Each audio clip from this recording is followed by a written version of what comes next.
Back to news. Jagan అక్రమాస్తుల కేసులో భాగంగా దాల్మియా సిమెంట్ కంపెనీపై దాఖలైన 5వ ఛార్జ్షీట్ను నాంపల్లి సిబిఐ కోర్టు పరిగణలోనికి తీసుకుంది. ఈ ఛార్జ్షీట్లో 4వ నిందితురాలిగా ఉన్న హోంమంత్రి సవితతో పాటు మిగతా 12 మంది నిందితులకు కోర్టు సమన్లు జారీ చేసింది. జూన్ 7న విచారణ కోసం కోర్టులో హాజరుపవ్వాలంటూ ఆదేశాలిచ్చింది. అదే రోజున A1 జగన్ను కూడా హాజరుపరచాలంటూ చెంచల్గూడ జైలు అధికారులకు ఆదేశాలు జారీ అయ్యాయి.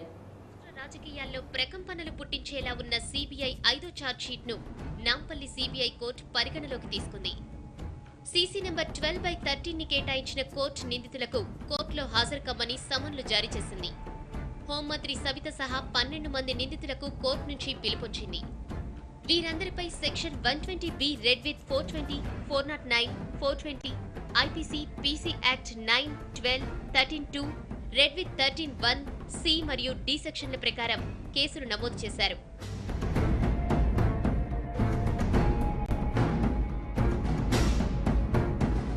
దాల్మియా సిమెంట్స్ కు అనుచిత లబ్ధి చేకూర్చారని సిబిఐ పెట్టిన ఛార్జ్షీట్లో 13 మంది నిందితుల పేర్లను చేర్చింది.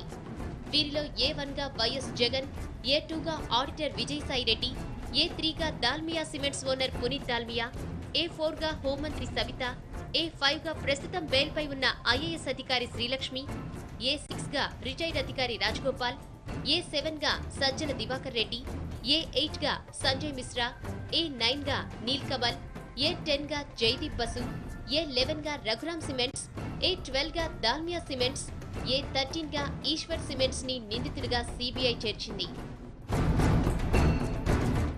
జగన్ కు చెందిన జగతి పబ్లికేషన్స్ భారతీ సిమెంట్స్ లోకి వచ్చిన 95 కోట్ల రూపాయలు క్విట్ ప్రోకో ప్రకారం తరలించిన ముడుపులేనని సిబిఐ తేల్చింది. దాల్మియా సిమెంట్స్ కి లబ్ధి చేకూరేలా వైఎస్ ప్రభుత్వం వ్యవహరించిందని సిబిఐ పేర్కొంది. కడప జిల్లా మైలవరం మండలం తలమంచిపట్నం గ్రామంలో ఈశ్వర్ సిమెంట్స్ కు సంబంధించి 407 హెక్టార్ల సున్నపురాయి గనుల్ని వైఎస్ ప్రభుత్వం దాల్మియాకు కేటాయించింది.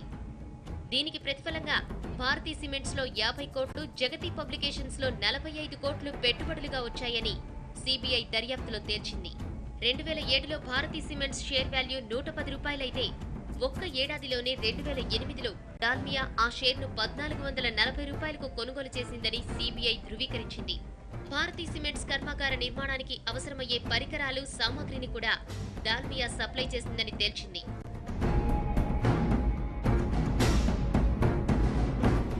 దాల్మియా సిమెంట్స్ 5వ ఛార్జ్షీట్ ను కోర్టు పరిగణలోకి తీసుకోవడంతో నిందితులంతా జూన్ 7న నాంపల్లి సిబిఐ కోర్టులో హాజరు కావాల్సిన పరిస్థితి ఏర్పడింది. అతడు కత్తి తిరిగిన నకిలీ డాక్టర్. రోగం ఏదైనా సరే ఆపరేషనే ప్రిస్క్రిప్షన్. అవసరం లేకపోయినా కడుపు కోసి కుట్లు వేయడం అతగాడి మార్క్. డబ్బు కోసం అమాయకుల ప్రాణాలు బలిపెట్టిన ఓ ఆర్ఎంపీ గుట్టు రట్టు చేసింది టీవీ1. మీడియాను చూసి నీళ్లు నమిలిన ఆర్ఎంపీ ఆసుపత్రి నుంచి పరారయ్యాడు. మెదక్ జిల్లాలో గిరిజనుల బతుకులతో ఆడుకున్న ఓ ఆర్ఎంపీపై స్పెషల్ స్టోరీ.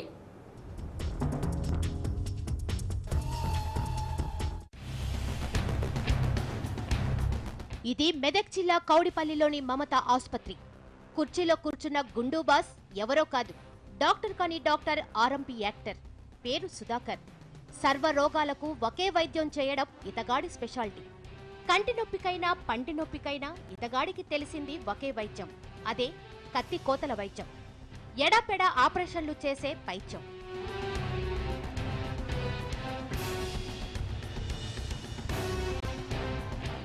వీరంతా కోడిపల్లి మండలంలోని కన్నారం తాండావాసులు. వీరిలో సగానికి పైగా జనం సుధాకర్ కోత వైద్యానికి బలైన వారే. అమాయకులైన తాండావాసులకు అడ్డగోలుగా ఆపరేషన్లు చేసి అందిన కాడికి దండుకున్నాడి ఆర్ఎంపీ పాపి.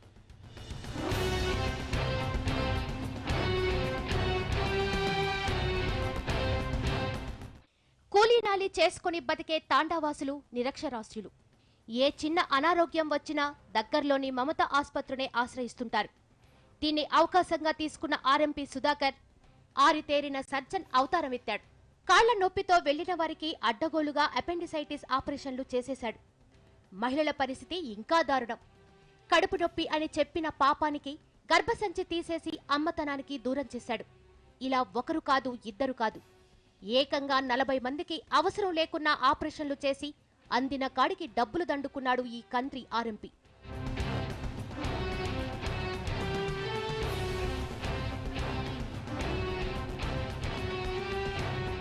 వైద్య శాఖ గుర్తింపు లేని ఈ ఆసుపత్రిలో బిల్లులు పూర్తిగా చెల్లించిన వారికి మాత్రమే రిసిప్ట్ ఇస్తారు. ఏవో మందులు చేతిలో పెట్టి ఇంటికి పంపిస్తారు. ఆర్ఎంపీ రోత వైద్యానికి రోగాలు నయం కాకపోగా కొత్త సమస్యలు ఎదుర్కొంటున్నారు తాండావాసులు. చాలా మంది కదల్లేని పరిస్థితుల్లో ఇళ్లకే పరిమితమైపోయారని ఆవేదన చెందుతున్నారు. కడుపు నొప్పి అని ఆపరేషన్ చేసిరు. మాకు ఆపరేషన్ అవుతుంది, అది పని చేస్తే కూడా శాతం అవుతలేదు సార్. అంతే ఈ మేరాలు ఇక మత్తు సూరి నడుము గుంజుతున్నాయి. ఎక్కువ పని చేస్తే కుట్టులు గుంజుతాయి. అంతే పని శాత కాదు. 3 నెలల ముందు కడుపు నొప్పి లేస్తే ఆపరేషన్ స్కానింగ్ తీపిస్తే ఆపరేషన్ చేయాలని చెప్పారు. అయితే ఆపరేషన్ చేయించుకున్నాం. ఇక మామూలు ఇక ఇంతకుముందు మా తండాలో కూడా ఇట్లనే ఇబ్బందులు అయినాయి. ముందు లేడీస్కు గర్భసంచులు అని ఆపరేషన్ చేసి కొన్ని రోజులు. ఆ తర్వాత ఇప్పుడు పిల్లలు కానీ పెద్దలు కానీ ఎవరు కానీ కడుపు నొప్పి అయిందంటే ఇక అపెండిక్స్ ఆపరేషన్ చేయాలని చెప్పి ఆపరేషన్లు చేస్తున్నాం, చేయించుకుంటున్నాం. ఇక అట్లాగే అవుతుంది. ఒక్కొక్క దగ్గర 5,000, 6,000, 7,000, 8,000 దాకా తీసుకుంటారు. ఇక మోసం చేస్తుంటే అందరికీ తర్వాత కావాలంటే తండాలు అందరికీ మోసం చేసినట్టు అవుతుంది. ఆర్ఎంపీ ఆగడాలను తట్టుకోలేకపోయిన బాధితులు చివరకు టీవీ9ను ఆశ్రయించారు. బాధితుల గోడు విన్న టీవీ9 రంగంలోకి దిగడంతో ఆర్ఎంపీకి చెమటలు పట్టాయి. టీవీ9 వేసిన ప్రశ్నలకి సమాధానం చెప్పలేక నీళ్లు నమిలాడు. ఆసుపత్రిలో మిగతా పేషెంట్లలో చిత్రీకరిస్తుండగా అదును చూసి జారుకున్నాడు. డబ్బులు పోయి రోగాలు నయం కాక నిలువునా మోసపోయామని వాపోతున్నారు తాండావాసులు. పవిత్రమైన వైద్య వృత్తిని అడ్డుపెట్టుకొని అమాయకుల ప్రాణాలతో చెలగాటం ఆడుతున్న నకిలీ డాక్టర్ పై కఠిన చర్యలు తీసుకోవాలని తాండావాసులు కోరుతున్నారు. కడుపు నొచ్చినాక గరం వచ్చి తీసేసారు. మళ్ళీ కడుపులో నొస్తుంది, మళ్ళీ ఒకసారి ఆపరేషన్గా చేసారు.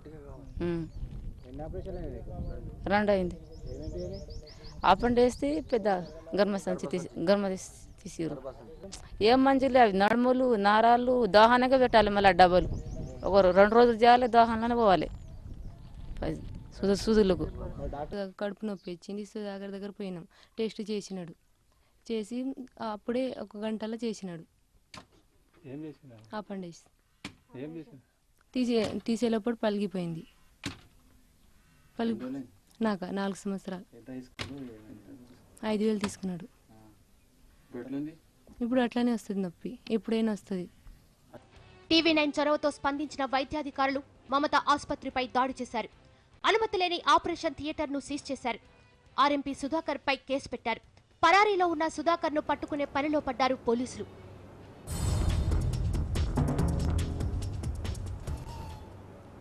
వివాదాల మధ్య మొదలైన మంజీరా కుంభమేళాలో సాధువుల వింత వేషాలు, విచిత్ర చేష్టలు భక్తుల్ని ముక్కున వేలేసుకునేలా చేశాయి. బాలీవుడ్ సినిమాలతో ఎంజాయ్ చేసే సాధువులు కొందరైతే అవసరానికి తగ్గట్టు రూపం మార్చేసే దిగంబరులు మరికొందరు అడుగడుగునా వింతలు విశేషాలతో దొంగబాబా నిర్వహించిన కమర్షియల్ మేళాపై టీవీ1 స్పెషల్ స్టోరీ. మంజీరా కుంభమేళాతో ఒరిగిందేంటి? ప్రభుత్వ ధనం నీటిపాలేనా? కాశీనాథ్ బాబా ఇమేజ్ కోసమే మేళా జరిపించారా? ఇదిగో బాలీవుడ్ సినిమాలతో ఎంజాయ్ చేస్తున్న ఈ సాధువులు కుంభమేళాకు వచ్చిన గెస్ట్లు.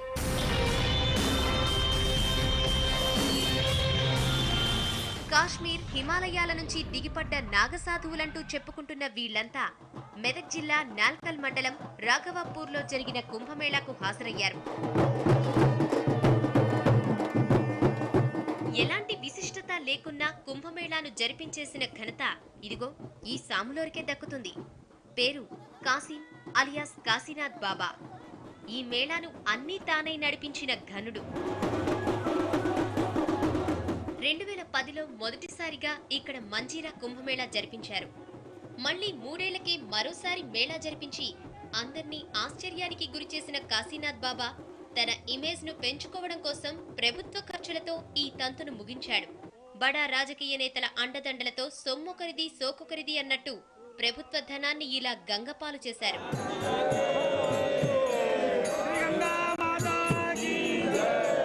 ఇక్కడి దొంగ బాబాలు చాలరన్నట్టు మంజీరా కుంభమేళాకు ఎక్కడెక్కడి నుంచో సాధువులను రప్పించారు.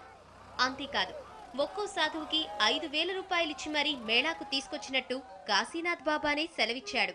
2,000 మంది సాధువులు వస్తున్నారంటే నెత్తికి 5,000 అంటే ₹1,00,00,000 కావాలి. అంతా భక్తులే ఇస్తున్నారు. కోట్లు ఖర్చు పెట్టి సాధువులను తీసుకురావడమే కాదు, వారికి 3 పూటల భోజనాలు సకల వసతులు కల్పించారు. ఇంత ఖర్చు పెట్టి సాధువులను తీసుకొస్తే వాళ్ళు చేసిందేంటో మీరే చూడండి.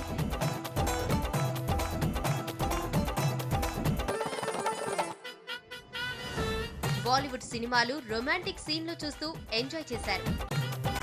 ఇక్కడ ఉన్నన్నాళ్లు పండగ చేసుకున్నారు. భక్తులున్నప్పుడు దిగంబర అవతారంలో దర్శనమిచ్చిన సాధువులు చాటుకు వెళితే మాత్రం మళ్లీ మామూలు మనుషులైపోతారు. కఠిన నియమాలు నిష్టలంటూ ఏమీ లేకపోయినా నాగసాధువులమంటూ కలరింగిచ్చారు. ఇవన్నీ ఒకెత్తైతే సాదాసీదా భక్తులే కాదు, మహామహా పండితులు కూడా ఇక్కడి దొంగబాబా గారి ఆహ్వానంతో మంజీరా కుంభమేళాకు వచ్చి వెళ్లారు. ఈసారి కుంభమేళాలో ఆర్ట్ ఆఫ్ లివింగ్ వ్యవస్థాపకుడు రవిశంకర్ కూడా పాల్గొన్నారు.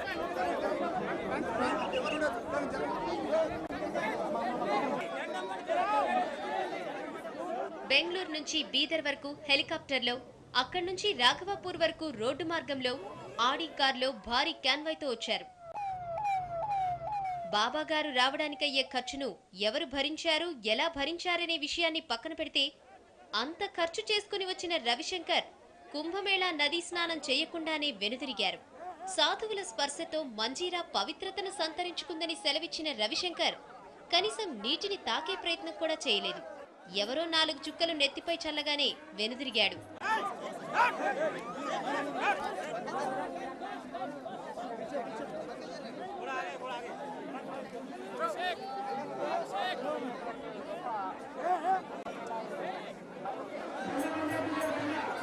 అద్భుతమైన ప్రసంగం చేస్తారేమో అని ఎదురు చూస్తే అదీ లేదు.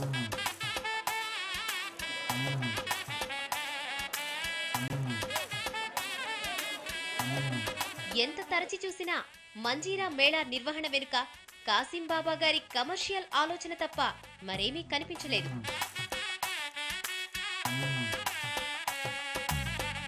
సాధువుల వింత చేష్టలు, దొంగబాబా హంగు ఆర్భాటాలు ప్రజలను విసిగెత్తించాయి.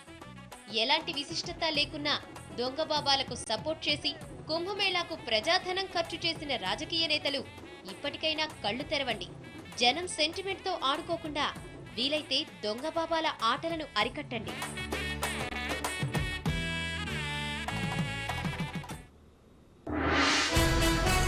బయ్యారంలో టీడీపీ ఆందోళన, గనులు తరలిస్తే ఊరుకోమంటూ హెచ్చరిక.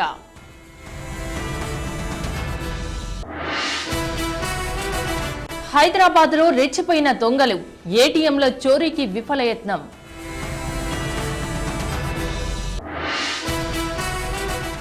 ప్రక్షాళన దిశగా కాంగ్రెస్ అడుగులు, కళంకిత మంత్రులపై చర్యలకు విపక్షాల డిమాండ్. వేడెక్కిన విజయనగరం రాజకీయాలు, కాంగ్రెస్ టీడీపీల మధ్య ఆధిపత్య పోరు.